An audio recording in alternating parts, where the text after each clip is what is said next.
Hello everyone, Dr. Mad here. Let's get mad about an inspector calls. So we are about two-thirds of the way through Act 1.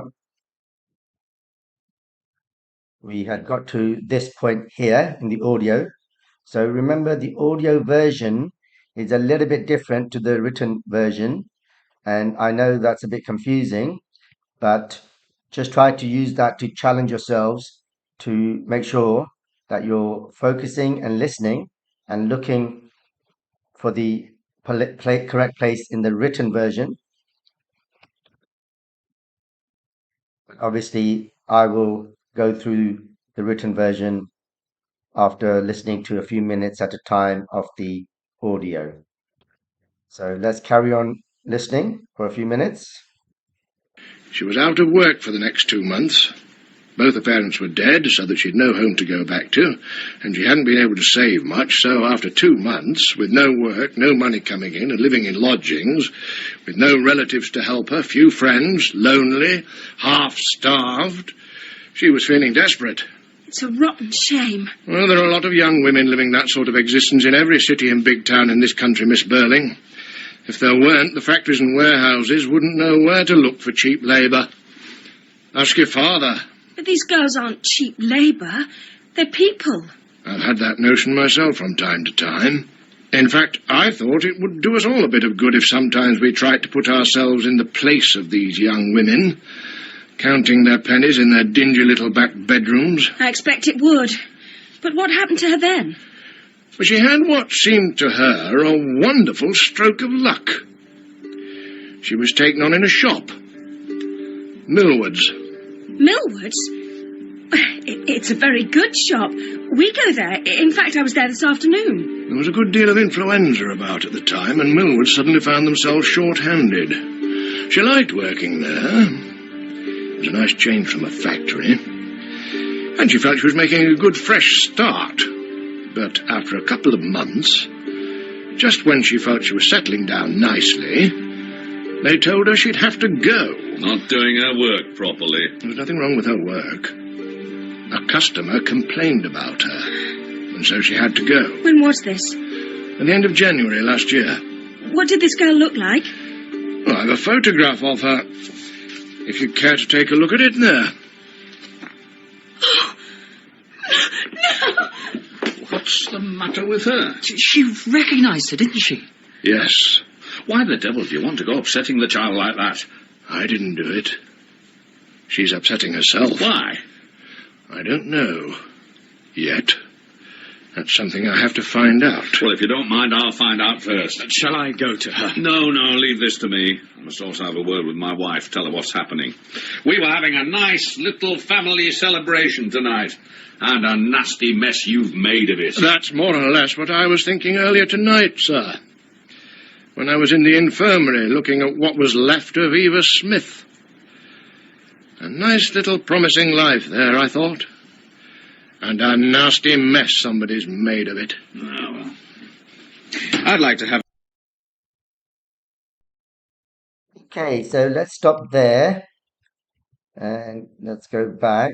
So this is where we went. Okay, so this is a really important page. So notice here that she has no parents, no family to help her. So obviously that's critical to the plot. And here, so this is really important, this line here. So what kind of words are these? What kind of language is being used here? Emotive language. Lonely, half-starved, she was feeling desperate. And there's another word, another emotive language word, or another example of emotive language. And then this line, these lines here are really important, that it's not just a one-off. Okay, Eva Smith is not just a one-off. And this phrase here, cheap labor. So what theme is that referring to? Socialism versus capitalism. And as we know, labor is the biggest cost for a business. So cheap labor is the ultimate goal for capitalists. They need to get their labor costs down as much as they possibly can.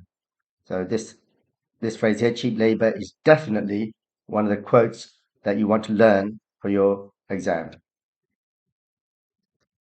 And then, of course, this next line, she's making the absolute socialist point that these are people, they are not just cheap labor.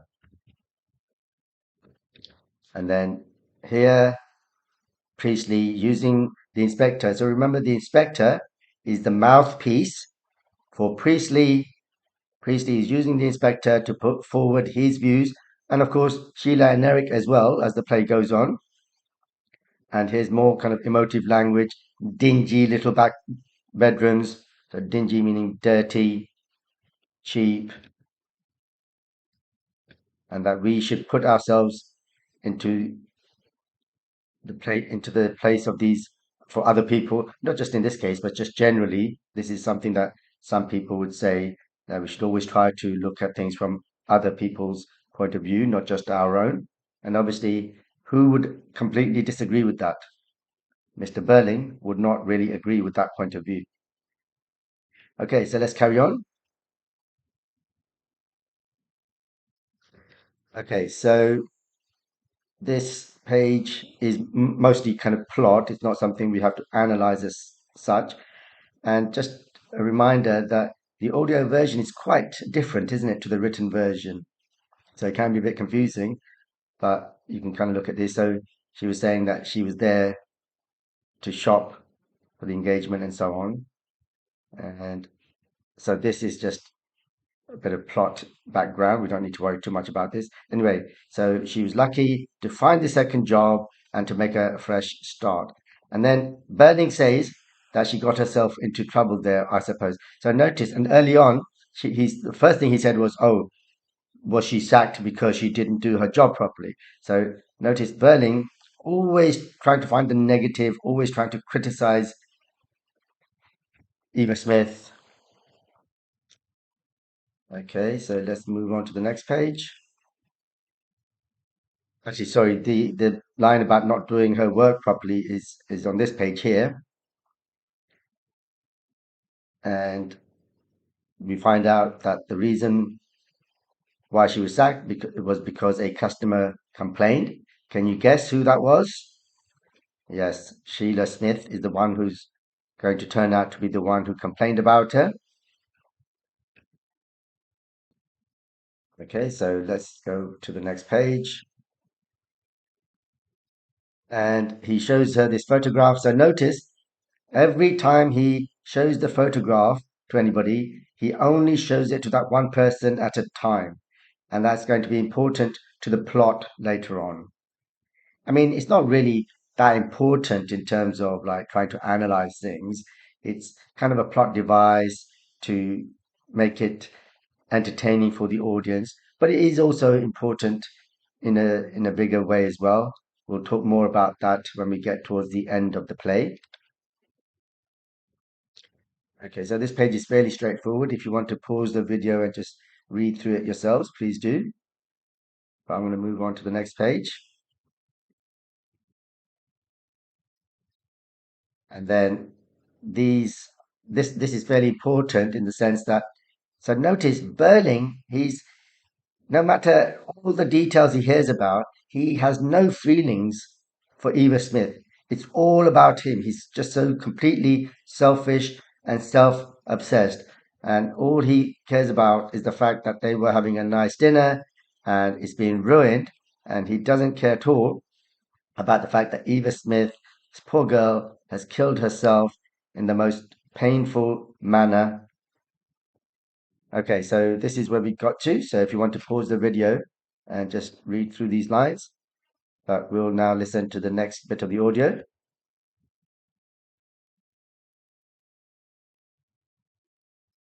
Have a look at that photograph now, Inspector. Now, you heard what I said, Mr. Croft. One line of inquiry at a time.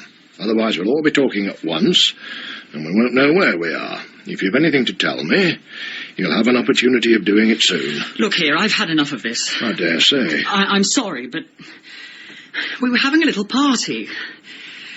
I've had a few drinks and I've got a headache. And as I'm only in the way here, I think I'd better turn in. Oh, if you turn in, you might have to turn out again soon. Getting a bit heavy-handed, aren't you, Inspector? Possibly. But if you're easy with me, I'm easy with you. After all, we're respectable citizens, and not criminals. Sometimes there isn't as much difference as you think. Often, if it was left to me, I wouldn't know where to draw the line. Fortunately, it isn't left to you, is it? No, but some things are. Enquiries of this sort, for instance. Well, Miss Burling? You knew it was me all the time, didn't you? I had an idea it might be. From something the girl herself wrote. I've told my father. He didn't seem to think it amounted to much. But I felt rotten about it at the time, and now I feel a lot worse. Did it make much difference to her? Well, it was the last real steady job she had. When she lost it, for no reason that she could discover, she decided she might as well try another kind of life. So I'm really responsible. Oh, a good deal happened to her after that. But you're partly to blame, just as your father is. But what did Sheila do? I went to the manager of Millwoods and I told him that if he didn't get rid of that girl, I'd persuade Mother to close our account with them. And what had this girl done to you? When I was looking at myself in the mirror, I saw her smiling at the assistant. And I was furious with her. I'd been in a bad temper anyhow. And was it the girl's fault? Not really. All right, Gerald, you needn't look at me like that. At least I'm trying to tell the truth. I expect you've done things you're ashamed of, too. I never said I hadn't. Never mind. You can settle that between you afterwards. What happened, Miss Burling? Well, I'd gone in to try something on. It was an idea of my own. Mother had been against it, and so had the assistant, but I insisted. As soon as I tried it on, I knew they'd been right. It just didn't suit me at all. I looked silly. This girl had bought the dress up for the workroom, and when the assistant, Miss Francis, had asked her something about it, this girl, to show us what she meant, held the dress up as if she was wearing it. And it just suited her. She was the right type for it, just as I was the wrong type. She was a very pretty girl, too. And that didn't make it any better. Well, when I tried the thing on and looked at myself and knew that it was all wrong, I caught sight of this girl smiling at Miss Francis as if to say, "Doesn't she look awful?" I was absolutely furious. I went to the manager and told him that this girl had been very impertinent. How could I know what would happen afterwards? If she'd been some miserable, plain little creature, I don't suppose I'd have done it. But she was very pretty and looked as if she could take care of herself. I couldn't feel sorry for her. In fact, you might be said to have been jealous of her. I suppose so, yes. So you used the power you had, as the daughter of a good customer, and also of a man well known in the town, to punish the girl. It didn't seem to be anything very terrible at the time. Don't you understand? And if I could help now, It's too late. She's dead. It's a bit thick, when you come to think of it. Oh, shut up, Eric. It's the only time I've ever done anything like that, and I'll never, never do it again. I've noticed them giving me a sort of look sometimes at Millwoods. I noticed it even this afternoon. I suppose some of them remember.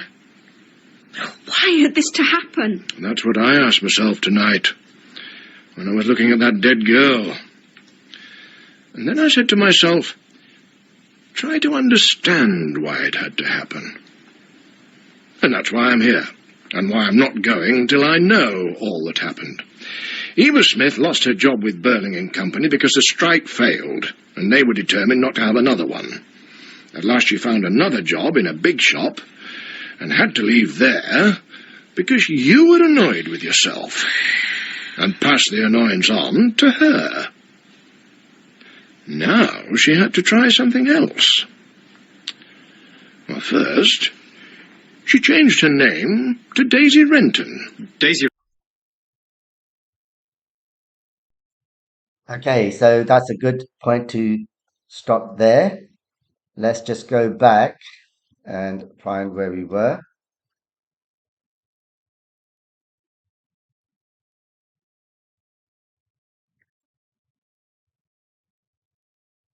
Okay, so I think we'd left at this point here. So we talked about this bit, and now Gerald again asks to see the photograph, but notice the inspector refuses to let anybody see the photograph together, or he decides who and when is going to see the photograph. So let's move on to the next page here. This page here, we don't need to worry too much about. Notice, so Eric also now kind of complains that he's a bit drunk and he's got a headache. So Sheila is quite feeling quite guilty. Eric is still kind of halfway. He's still a little bit selfish at the moment, maybe partly because he's drunk. And the rest of this is just Priestley showing the relationship between the characters. And this line is interesting, the difference between citizens and criminals. So from Gerald's point of view, he's a respectable citizen. They haven't done anything wrong. But from the inspector's point of view, as a police inspector, he sees it a little bit differently. Here, if you're aiming for the higher grades, you might think about and possibly write about in your essays the difference between what we call white collar crime and blue collar crime. So, white collar crime is crime that's not violent, it's often to do with fraud or deceit, some money, to do with banking and so on. So there's no violence involved, but quite often people can steal a lot of money. And then you have blue collar crime, which is committed by, so sorry, the white collar crime is normally kind of richer people, upper class people. And then we have the blue collar crime, usually committed by working class people, and it's kind of more physical. Could be violence, but not necessarily. So, for example, quite often somebody stealing a pair of shoes from a shop worth £50 or £100 might actually get punished more than somebody committing a white collar crime where they steal thousands of pounds or even millions of pounds. Okay, so that's something you might want to think about, maybe do some additional research on. Okay, so this, we can kind of skip through this page here. This is just part of the plot. If you want to pause the video and read through that, you can. Notice that Sheila is very what we call contrite. So she's regretting what she's done. She's feeling miserable. So what kind of a word is this? Emotive language. And notice the word responsibility is used throughout the play. It's one of the most important themes of the play. And then here we just learned that the only reason Sheila got Eva Smith fired was just pure jealousy. The girl hadn't done anything wrong. She was doing her job perfectly fine. In fact, she was being helpful. She put the dress up for her to show Sheila what it would look like. And the fact that she was smiling, Sheila just, it's quite possible that she just misinterpreted that. When she thought that Eva Smith was laughing at Sheila, for all we know, she might have just been smiling at herself. She might have been smiling at some inner memory, or she might have just be thinking that she liked the look of the dress. It might have had nothing to do with Sheila. That could have been Sheila just being a bit paranoid. So anyway, she gets Eva Smith fired, and so yeah, so you can pause the video here and just read through this again. So Sheila's just explaining that she got the girl fired because basically out of jealousy, the fact that she smiled a little bit. In fact, remember, if we just go back to the previous one here, that she had been in a bad temper anyway. Now we don't know why, but that's an additional thing to think about. Okay, so moving on to the next page. And yeah, so you can just read through that. Impertinent means to be rude. So she was jealous about the fact that Eva Smith was pretty anyway, and then plus the fact that the dress looked better on Eva Smith than it did on Sheila. And then this is interesting in the sense that yes, Sheila is feeling very guilty, and she's definitely much more responsive to what's happened to Eva Smith than the others. But what's interesting here is that even Sheila, she's not aware of how these other kinds of people, these working class people, girls like Eva Smith, how they live. So it didn't occur to her that getting her fired would affect her in such a bad way because she just didn't have to think about these things. And then, and even Eric now is starting to realize the terrible thing that Sheila did in getting Eva Smith fired.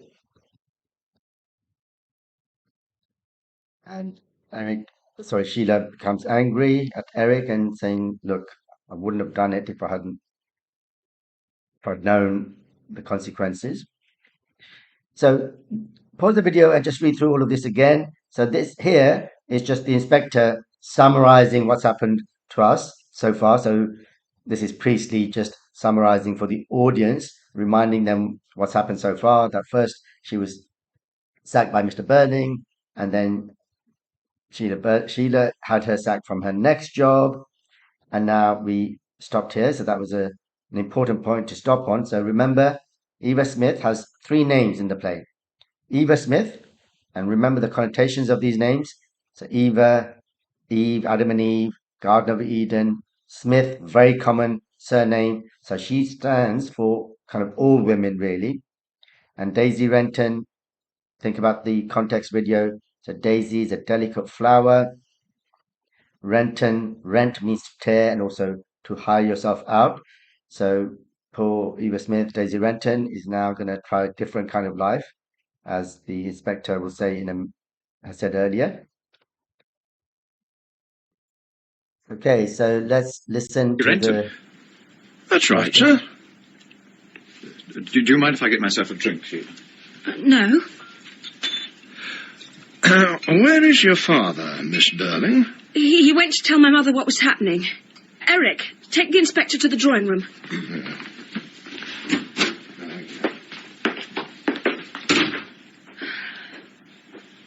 Well, Gerald? Well, what?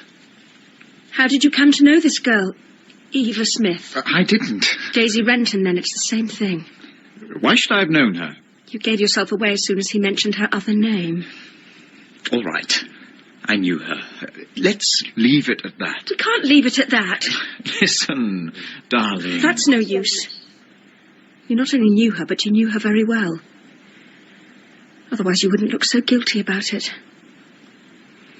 When did you first get to know her? Was it after she left Millwoods, when she changed her name, as he said, and began to lead a different sort of life? Were you seeing her last spring and summer during that time when you hardly came near me and said you were so busy? Were you? Oh, yes, of course you were. I'm sorry, Sheila. But it was all over and done with last summer. I hadn't set eyes on the girl for at least 6 months. Oh. I don't come into this suicide business. So for God's sake, don't say anything to the inspector. You fool, he knows. And I hate to think how much he knows that we don't know yet. You'll see. Well, Mr. Croft? Okay, so let's just go back here. So we know that Eva Smith actually has three names in the play. So Eva Smith, Daisy Renton, Mrs. Burling.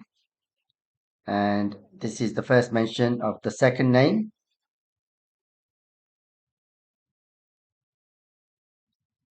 And then we can kind of skip through this, but obviously now great tension arising between Gerald and Sheila.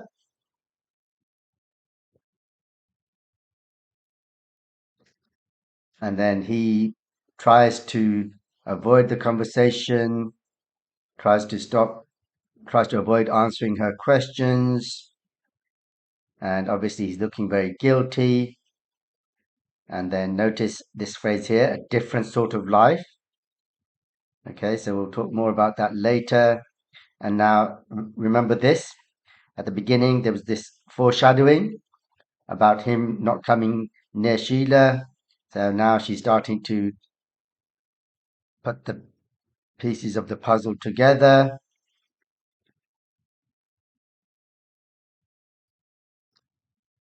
And then here, as we come to the end of Act 1, the tension is rising. And in the audio version, they use music as well to highlight that. And Sheila is becoming hysterical. And now the inspector comes back. And notice that at the end of the audio version, it went straight into Act 2. Okay? At the end, where it says Gerald Croft, that's actually the beginning of Act 2.